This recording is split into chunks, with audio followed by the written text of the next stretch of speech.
Pemirsa, sebelum saya akan ajak Anda untuk bisa mendengarkan pandangan dan juga ulasan dari Pak Ahyar Salbi, saya akan bawa Anda terlebih dahulu menuju Medan, Sumatera Utara, karena kabarnya juga ID Medan ataupun juga ID Sumatera Utara sekarang sedang mengadakan rapat internal untuk bisa membahas penanganan mengenai hal ini. Rekan kami, Nofri Afandi, sudah berada di sana dan juga akan menjelaskan perkembangan terbaru kepada Anda. Silakan, Nofri.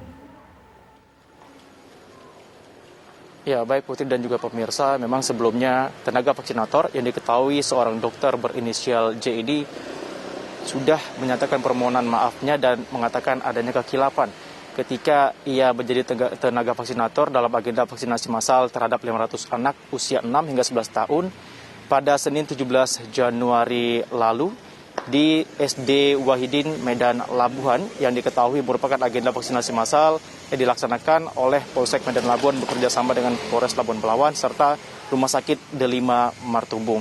Memang saat itu dokter berinisial G ini tidak banyak memberikan pernyataan, dan atas kasus ini Ikatan Dokter Indonesia Cabang Medan bersama dengan Ikatan Dokter Indonesia Wilayah Sumatera Utara rencananya malam hari ini akan melaksanakan rapat internal untuk membahas tindakan apa yang akan diambil, salah satunya untuk membahas serta mengundang para ahli dan juga para pengurus inti untuk menentukan langkah apa yang akan diambil.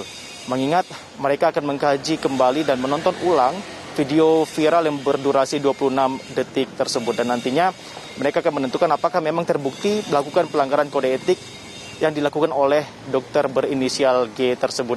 Dan sesuai dengan permintaan dari kepolisian, khususnya Polres Labuan Belawan, untuk mendatangkan saksi ahli dari pihak Ikatan Dokter Indonesia, pada malam hari ini mereka pun akan melakukan rapat untuk menentukan siapa nantinya utusan yang akan diberangkatkan sesuai dengan jadwal dari Polres Labuan Belawan. Esok hari pukul 10 pagi akan diminta keterangan terhadap saksi ahli tersebut.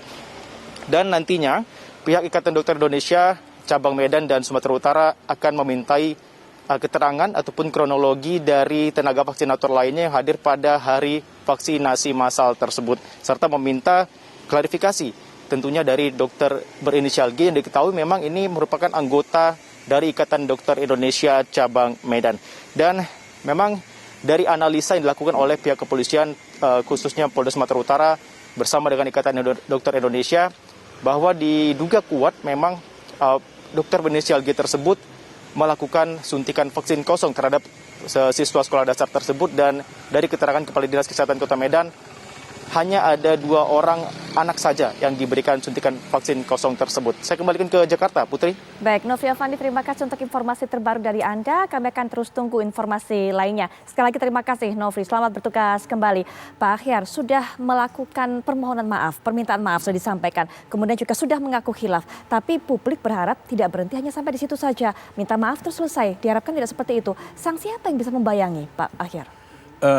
Mengenai masalah dokter ini, Putri, ada undang-undang yang mengatur, yaitu adalah Undang-Undang Praktek Kedokteran. Itu Undang-Undang Nomor 29 tahun 2004. Nah, di sana kalau ada kekeliruan, katakanlah kesalahan apa, diduga seorang dokter melakukan kesalahan, ada 3 jalur yang bisa ditempuh. Yang pertama adalah jalur disiplin melalui Majelis Kehormatan Disiplin Kedokteran Indonesia. Karena kalau ada dugaan dia melanggar disiplin kedokteran, nah itu diatur di dalam pasal 66 ayat 1. Nah, itu ada 28 butir tentang disiplin yang nggak boleh dilakukan oleh seorang dokter. Diatur dalam Perkonsil nomor 11 tahun 2004. Nomor 4 tahun 2011. Nah, ini Putri, saya juga saya adalah wakil ketua Majelis Kehormatan Disiplin Kedokteran Indonesia. Jadi paham juga tentang itu. Banyak juga. Ini bisa jalur itu ditempuh juga. Baik. Yang kedua adalah bisa jalur hukum. Hukum ini pidana dan perdata. Ini juga diatur di situ, diatur di dalam pasal 66 ayat 3. Pidana dan perdata. Jalur ketiga yang bisa ditempuh adalah jalur etik. Ini diatur dalam pasal 68 Undang-Undang Praktek Kedokteran. Etik inilah yang ranah dari IDI, Ikatan Dokter Indonesia. Sementara kalau dia ada diduga melanggar disiplin, laporkan, adukan kepada Majelis Kehormatan Disiplin Kedokteran Indonesia. Kalau hukum bisa ke hukum pidana itu bisa ke pihak kepolisian kita. Kalau perdata yang bersangkut merasa dia dirugikan oleh pihak dokter, dia bisa menempuh jalur gugatan perdata melalui pasal 1365 KUH ke pengadilan. Kalau dia merasa dirugikan bisa di situ. Tentu ini berproses ya. Saya menyalahkan ada 3 jalur terhadap dokter ini bisa dilakukan. Nah, saya hadir di sini bukan representasi dari Wakil Ketua Majelis Kehormatan Disiplin Kedokteran Indonesia, tapi diundang selaku bidang pidana, dosen pidana, hukum pidana di situ. Saya ngajar di UI masalah hukum pidana. Nah, bicara mengenai masalah pidana, diakui ini benar nggak sih suntik ini ada vaksinnya, ada isinya di dalam. Nyata tidak. Itu dulu substansinya. Di sini ada kebohongan. Kita lihat nanti. Dia sengaja atau tidak sengaja itu perlu proses, ada kebohongan. Terhadap yang bohong itu mana diatur? Dia ada 2 tempat undang-undang yang mengaturnya. Di dalam undang-undang praktek kedokteran, ketentuan pidana itu diatur dalam pasal 75 sampai pasal 80. Ada 6 pasal ketentuan di situ. Nah, kalau ada yang dikatakan terutama itu di dalam pasal 51 di pasal 79 ini merujuk ke pasal 55 itu harus ada bahwa seorang dokter itu melakukan perbuatan harus sesuai dengan standar profesi dan standar operasional prosedur. SOP-nya sesuai nggak dengan standar profesi dia? Kalau tidak, kalau ini tidak dilakukan dengan itu, ini harus diperiksa nanti itu. Nah, dia bisa diancam dengan pidana melalui pasal 79. Ancaman pidananya dulu tuh ada kurungan 1 tahun. Sekarang melalui keputusan Mahkamah Konstitusi nomor 4 tahun 2007 ini udah dirubah, tinggal hanya denda. Dendanya itu ada 50 juta di situ. Jadi itu dalam undang-undang praktek kedokteran. Kalau dia berbohong, di dalam KUHP kita juga diatur. Mengenai masalah bohong itu termasuk keterangan palsu. Nah, nanti tentu kan ada surat sertifikat kan.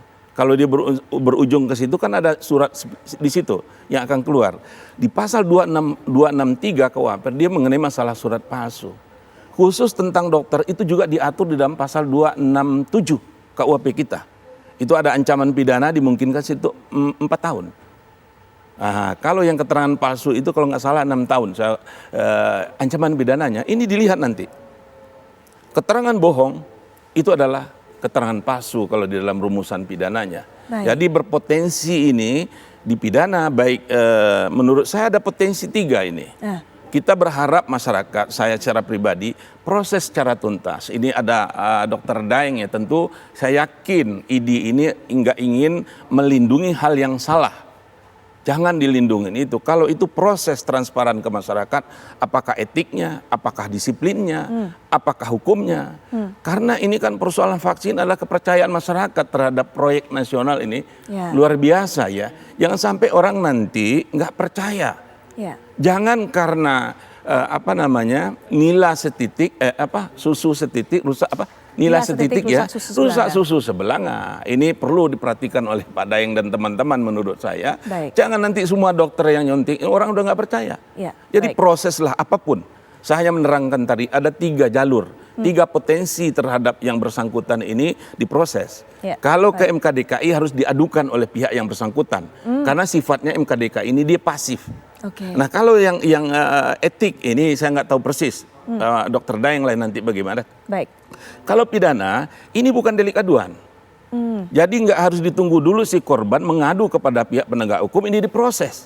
Udah bisa penegak hukum dalam hal ini kepolisian memproses kalau diduga ini ada dugaan gitu. Kalau enggak nanti dihentikan. Kalau menurut saya jangan diselesaikan dengan tidak terang benderang, transparan, nanti dampaknya terhadap yang banyak lebih repot kita. Itu pendapat saya. Selamat malam Dr. Daeng. Dr. Daeng, nanti mungkin bisa diberikan tanggapan adanya tuntutan transparansi juga diutarakan oleh Pak Ahyar Salmi. Publik juga sepertinya pun merasa seperti itu. Nanti bisa diberikan tanggapan termasuk juga pertanyaan ini di benak publik Dr. Daeng. Kalau orang kemudian disuntikan vaksin kosong itu seperti apa? Adakah dampak merugikan bagi kesehatannya? Nanti mungkin bisa dijelaskan dokter. Tapi setelah jeda berikut ini kami segera kembali.